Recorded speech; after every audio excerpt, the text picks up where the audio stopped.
다만 개인회생을 신청해도 청산가치가 많아서 채무의 원금을 전부 다 갚아야 하는 채무자들도 생기는데요. 이런 분들은 개인회생과 신용회복위원회의 채무조정제도를 잘 비교해서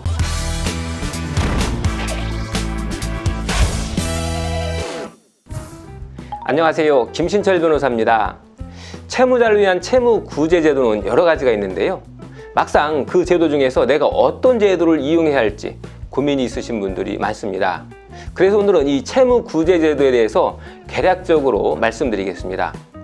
대표적인 채무구제제도로 신용회복위원회의 신속채무조정과 프리워크아웃 그리고 워크아웃이 있고요. 법원에서 진행하는 개인회생이 있습니다. 한번 이 제도를 차례대로 보겠습니다.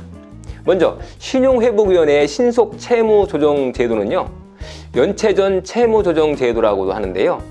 채무자가 빚을 더 이상 갚을 수 없을 것 같을 때, 그러니까 연체를 막 시작할 것 같을 때나 또는 연체를 했다고 해도 그 연체일수가 30일 이하인 경우에, 이런 때 내가 가진 빚을 모두 통합해서 고정금리를 정해놓고 최대 10년 동안 나누어서 변제해 나가는 제도다라고 보시면 됩니다.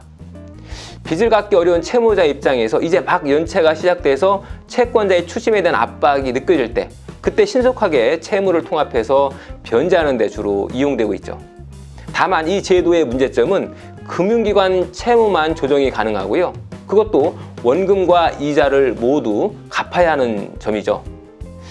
이때 조정되는 최고 이율이 신용카드의 경우에는 10%고요. 대출의 경우에는 15%나 되죠. 그래서 이자율이 굉장히 높다는 단점이 있습니다. 그리고 이 신속채무조정제도는 원리금 균등 상환 제도로 해서 상환기간을 장기간으로 늘리게 되면 초기에 부담해야 할 이자가 굉장히 크다는 단점이 있습니다. 또 신속채무조정제도는 아무나 신청할 수 있는 게 아니고요. 제일 중요한 게 최근 6개월 내 신규 발생 채무액이 총 채무액의 30% 이하여야 하고요. 또 연체 상태가 아닌 경우에는 신청일 기준으로 해서 최근 6개월 이내에 실업자, 무급휴직자, 폐업자인 사람만 신청할 수 있다는 겁니다. 자, 다음으로 프리워크아웃 제도라고 하는 게 있는데요. 프리워크아웃은 금융기관 대출 중에 연체일수가 31초가 90일 미만의 단기 연체가 있는 채무자가 신청할 수 있는 제도입니다. 이 프리워크아웃도 신속채무조정과 마찬가지로 최대 10년 동안 변제기간을 정해서 채무를 조정하지만 최고 이자율은 연 8% 정도로 신속채무조정보다는 조금 더 이율이 낮다는 장점이 있죠. 그런데 이 프리워크아웃도 신속채무조정과 마찬가지로 상환 방식이 원리금 균등 상환 제도이기 때문에 상환기간을 장기로 하면 초기 이자 부담이 크다는 단점이 있죠. 그래서 전체적으로 갚아야 할 총 채무도 원금의 2배 가까이 될 수가 있는데 이 부분은 단점이 될 수 있습니다. 자, 그리고 다음으로 워크아웃 제도인데요. 이 워크아웃 제도는 90일 이상 연체한 채무자가 신청을 할 수 있는 제도죠. 워크아웃은 기본적으로 이자를 탕감받고 원금만 갚거나 또는 연체된 지 오래돼서 채권이 상각되면 원금의 일부도 탕감을 해주는 제도죠. 다만 이 워크아웃 제도는 채무자가 원한다고 해서 무조건 승인되는 것은 아니고요. 채권기관 중에 채무액을 기준으로 과반수 이상의 동의가 있어야 하는데요. 만약 여기서 채권자가 동의해주지 않으면 채무조정을 할 수가 없게 되는 거죠. 워크아웃을 신청하면 대부분 원금을 전부 다 갚는 것으로 조정하게 되는데요. 그러니까 이자를 탕감받기 위해서 신청하는 경우가 대부분이고요.